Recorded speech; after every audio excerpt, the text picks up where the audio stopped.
வந்து ஒரு பிளாக் நல்ல டார்க் பிளாக் கலர் மாதிரி டார்க் ப்ரௌன் ஓகேவா, பிளாக் விட வராது, டார்க் ப்ரௌனாக மாறும்.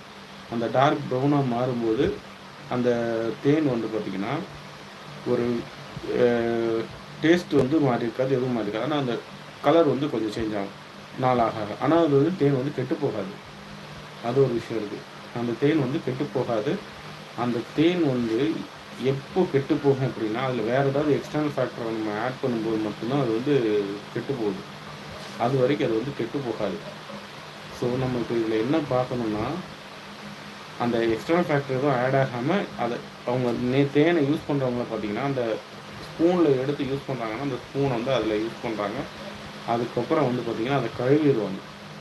அதை கழுவாமல் அதில் ஏதாவது இது இருந்தால் மட்டும் அந்த தேன் கெட்டு போகிறதுக்கு காரணமே, மற்றபடி தேன் வந்து கெட்டு போகிறதுக்கு வாய்ப்பே கிடையாது.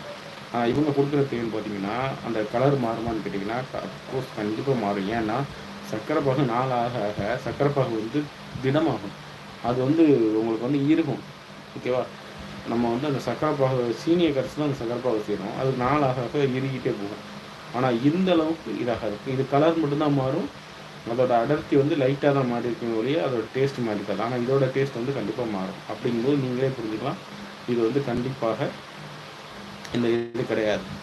ஓகேவா, ஒரிஜினல் தேன் கிடையாது. அதே மாதிரி இவங்க நிறைய டெஸ்ட்டெல்லாம் பண்ணி காட்டுவாங்க. தண்ணியில் ஊற்றிட்டு இப்படி ஆட்டுனா அது வந்து இந்த ஒரு ரெக்டாங்கிள் ஷேப் உருவாக்கும் அப்படின்னு. அதாவது நம்ம அந்த 2 ரூபா காயினில் இருக்கும் போதுங்களா அந்த மாதிரி ஷேப் உருவாக்கணும். அதாவது நேச்சருக்குன்னு ஒரு இது இருக்குது. நேச்சர் அந்த ஒரு ஷேப்பை விரும்பி உருவாக்கும்னா அந்த ஷேப்பு ரெக்டாங்கிள் ஷேப்பு. ஓகேவா, அந்த ஒரு அந்த தேனி கூட்லேயும் பார்த்திங்கன்னா அந்த ஷேப் தான் இருக்கும். அதனால என்ன சொல்லுவாங்கன்னா, இந்த பாருங்கள் தேனி கூட்டில் இருக்க ஷேப் மாதிரி இது மாறும் அப்படின்னு. அந்த மாதிரிலாம் மாறாது. இது வந்து நேச்சுரலாகவே நீங்கள் வந்து ஒரு நல்ல ஒரு திடமான பொருள் அந்த தண்ணி கடியில் படிஞ்சிட்டு இருக்கும்போது நீங்கள் அதை அசைச்சிங்கன்னா அது அந்த ஒரு ஷேப்பை தான் உருவாக்கும். ஓகேவா, அதனால் அது வந்து உண்மை கிடையாது. ஒரிஜினல் தேனுங்கிறது வந்து எப்படி கண்டுபிடிக்க முடியும்னு ஏகப்பட்ட மெத்தட் சொல்லுவாங்க. தீயை வச்சு பார்க்கணும், ஒரிஜினல் தேனை வந்து நாய் நக்காது அப்படின்னு எங்கள் ஊரில் சைட்லாம் சொல்லுவாங்க. ஒரிஜினல் தேனை நாய் நக்காது அப்படி இப்படின்னு நிறையா சொல்லுவாங்க. அந்த மாதிரி எதுவுமே கிடையாது. அதை கண்டுபிடிக்கிறதுக்குனே வந்து மெத்தட்ஸ் வந்து நிறைய இருந்தாலும் அதையும் வந்து சர்பாஸ் பண்ணுறதுக்கு என்னென்ன மிக்சிங் பண்ண முடியுமோ எல்லாத்தையும் பண்ணிட்டுருக்காங்க. ஓகேவா, நீங்கள் நிறைய பேர் சொல்லுவாங்க தீயை வச்சு பார்த்தா ஸ்மெல் வரும்னு. அவங்க அந்த மெழுகை வந்து அந்த ஹீட்டில் போடுறாங்க பார்த்தீங்களா, அப்போ தீயை வைக்கும்போது அந்த மெழுகு உருகும்போது அந்த ஸ்மெல் வரத்தான் செய்யும், தேனோட ஸ்மெல்லு. அதே மாதிரி தேன் வந்து எரியக்கூடிய ஒரு பொருள் தான். எல்லோரும் நினைக்கிற தேன் வந்து எரியாது. தேன் வந்து எரியும். தேனோட இது வந்து தீப்பற்றி எரியக்கூடிய ஒரு பொருள் தான். ஓகேவா, தேனை வந்து அந்த காலத்தில் வந்து துணியில் தடவி அதை பந்தமாக யூஸ் பண்ணியிருக்காங்க. அந்த அளவுக்கு அது வந்து ஒரு எரியக்கூடிய பொருள் தான். நீங்கள் தேன் வந்து எரியாது அப்படின்னு சொல்லுவாங்க, அதெல்லாம் நம்பாதீங்க. சர்க்கரை பாகு எரியுமான்னு கேட்டிங்கன்னா சர்க்கரை பாகு எரியாது.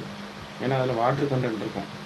வாட்டர் கண்டென்ட் இருக்கக்கூடிய ஒரு பொருள் வந்து அழுகக்கூடிய பொருள். ஓகேவா, இதில் இருக்க வாட்டர் கண்டென்ட் வந்து வேறு மாதிரி டைப்பு தேனோடில் இருக்கிறது.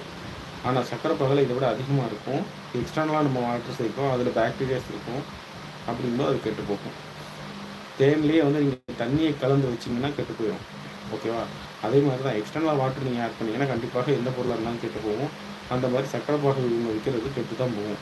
அவங்க அதை எப்படி நம்ப வைக்கிறது கொண்டு வராங்கன்னா, ஒரு நம்ம நார்மலாக உள்ள கேரி பேக்கில் தேன் எடுக்கிறவங்க என்ன செய்வாங்கன்னா, மேக்ஸிமம் பாத்திரம் கொண்டு போய் அதில் புளி அதெல்லாம் செய்ய மாட்டாங்க. கவர் எடுத்துகிட்டு போவாங்க, கவரில் வச்சு கவரில் புழிஞ்சு தேனை கொண்டு வருவாங்க. இவங்க இப்போ என்ன செய்கிறாங்கன்னா, அதே மாதிரியே ஒரு கவரை எடுத்து அந்த கவரில் வந்து தேனை புளிகிற மாதிரி புழிஞ்சு கொண்டு வந்து ஊரில் எல்லா ஊர்லேயும் வந்து ஒரிஜினல் தேனை விற்கிற மாதிரி இவங்க கொண்டு வராங்க. பட் இது வந்து உண்மையானு கேட்டிங்கன்னா கண்டிப்பாக இல்லை. அந்த தேன் வந்து உண்மையிலே வந்து எல்லாருக்கும்லாம் வந்து ஒரிஜினல் தேன் கிடச்சிடாது.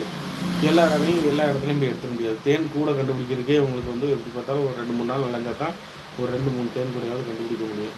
அதே மாதிரி முன்னாடி உள்ள காலத்தில் பார்த்திங்கன்னா நிறையா ஒரு காடுகள் இருக்கும், இது இருக்கும், தோட்டங்கள் இருக்கும். தோட்டங்களில் எங்கேயாவது ஒரு மரத்தில் இருக்கும். இப்போ பார்த்திங்கன்னா எல்லாமே குறைஞ்சிருச்சு, வீடுகள் ஆயிடுச்சு. வீடுகளில் எங்கேயாவது ஒரு வாரத்தில் இருக்கும் செய்யும். அதை களைச்சாச்சுன்னா வீட்டில் உள்ளவங்க சண்டை போடுவாங்க. இந்த மாதிரி பிரச்சனைகள்லாம் நிறையா வரும். இதில் இவங்களுக்கு தேன் கிடைக்கிறதே ரொம்ப கஷ்டம். இவங்க தேன்னு சொல்லி விற்கிறது தான் தேன்னு நம்பாதீங்க. அதே மாதிரி நிறையா இடத்துல பார்த்தீங்கன்னா அந்த வண்டிகளில் வச்சுருப்பாங்க, தேன் கூட குத்தி அந்த கூடை குத்தி வச்சு இது தேன் தான் அப்படிம்பாங்க. அவ்வளோ தேன்லாம் ரெடி பண்ணணும்னா எவ்வளோ நாள் ஆகும் தெரியுமா உங்களுக்கு? ஒரு மலத்தேன் வந்து பெரிய கூடு இருக்கும், அந்த கூட்டில் போய் பிடிச்சா தான் இது. ஆனால் அதுவும் வந்து ரொம்ப ரிஸ்க்கு. காசை வந்து வேஸ்ட் பண்ணாமல் நம்ம